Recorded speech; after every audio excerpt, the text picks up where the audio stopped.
그레이스교에서 진행하는 기독교 고전 매일 읽기 프로젝트 성 어거스틴의 고백록 제12권 무로부터의 창조, 진료와 형상 11장 하나님이 창조하시지 않은 두 가지, 무와 왜곡된 인간의 의지. 오 주님, 당신은 이미 강한 음성으로 내 마음에 귀에다 말씀하시기를 당신은 영원하시고 당신만이 죽지 않으신다고 하셨습니다. 왜냐하면 당신은 어떤 형상이나 운동의 변화에도 영향을 받지 않으시며 당신의 뜻은 시간의 경과에 의해 변하지 않기 때문입니다. 한때는 이렇게 한때는 저렇게 변하는 뜻을 영원한 뜻이라 말할 수 없습니다. 이것은 이미 내가 당신 앞에서 확실히 이해하고 있습니다. 원하오니 내가 이것을 더 확실히 이해하도록 도와주소서. 그리고 내가 이해하고 있는 그 진리의 빛에 의해 당신의 날개 밑에서 계속 편안히 거하게 하소서.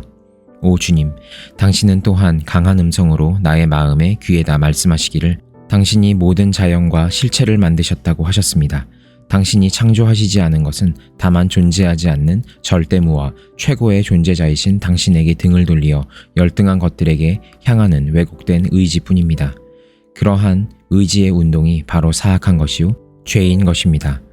그러나 누구의 죄도 위에서나 밑에서나 당신을 해치거나 당신의 질서를 어지럽히지 못합니다. 이 모든 것을 나는 당신 앞에서 확실히 이해하고 있습니다. 원하오니 내가 그것을 더 확실히 이해할 수 있도록 하소서. 그리고 내가 이해하고 있는 그 진리의 빛에 의하여 내가 당신의 날개 밑에서 계속 편안히 거하게 하소서.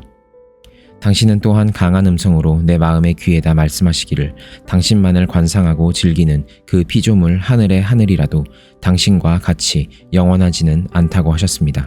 그 피조물은 지치지 않는 순결로 당신에게서 영양을 섭취하고 있으나 어디서나 어느 때나 자신이 가지고 있는 본래의 가변성을 벗어버리지는 못합니다.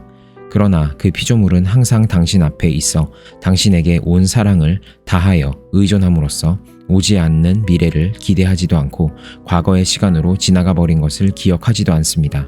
그러므로 그 피조물은 어떤 변화에도 영향을 받지 않고 어떤 시간의 경과에도 헷갈림을 받지 않습니다. 이렇듯 당신의 축복에 의존하고 있는 그 피조물은 얼마나 행복한 존재입니까?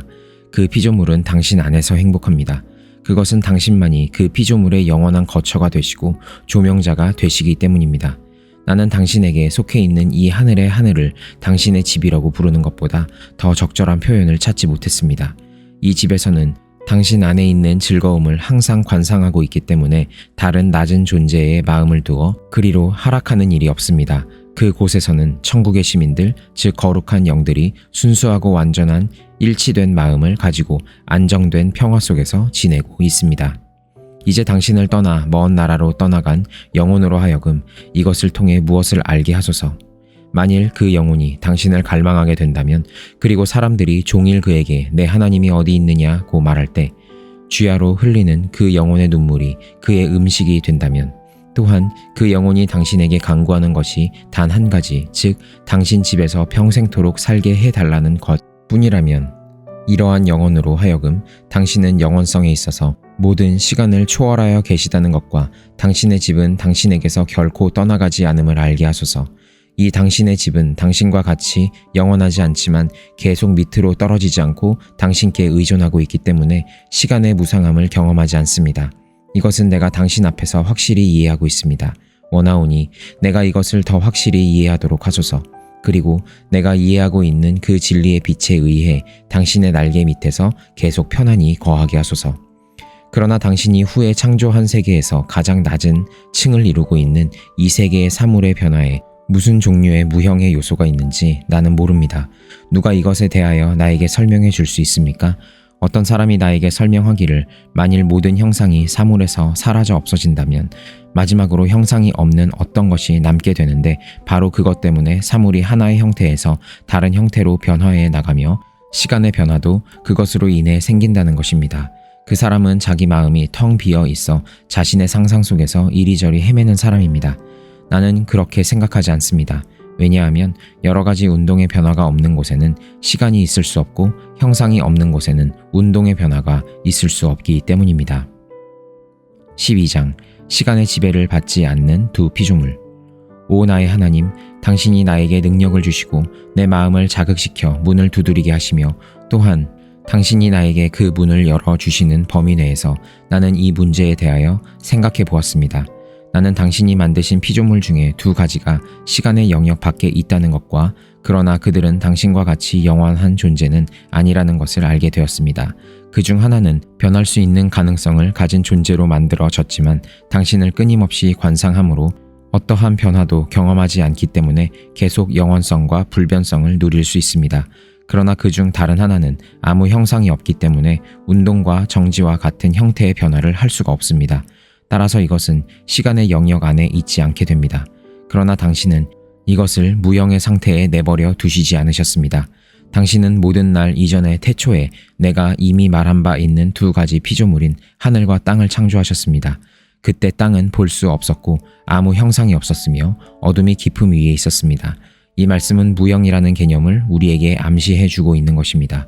이 무형이라는 개념은 절대무가 아닌 아직 어떤 형상을 가지고 있지 않은 것이 무엇임을 확실히 이해하지 못하는 사람들을 점차적으로 가르쳐 주시기 위함입니다.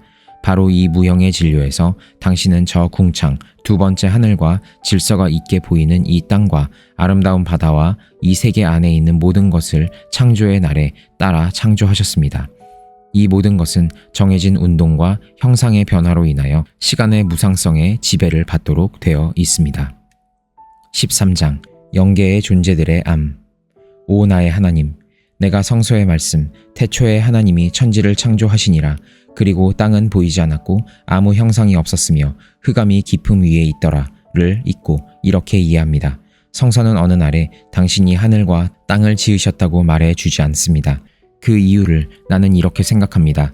그때 당신이 창조하신 하늘이란 하늘의 하늘, 즉 이지적, 영적인 하늘로서 거기에서는 영적인 존재, 즉 천사가 모든 것을 전체적으로 알고 있다는 것입니다.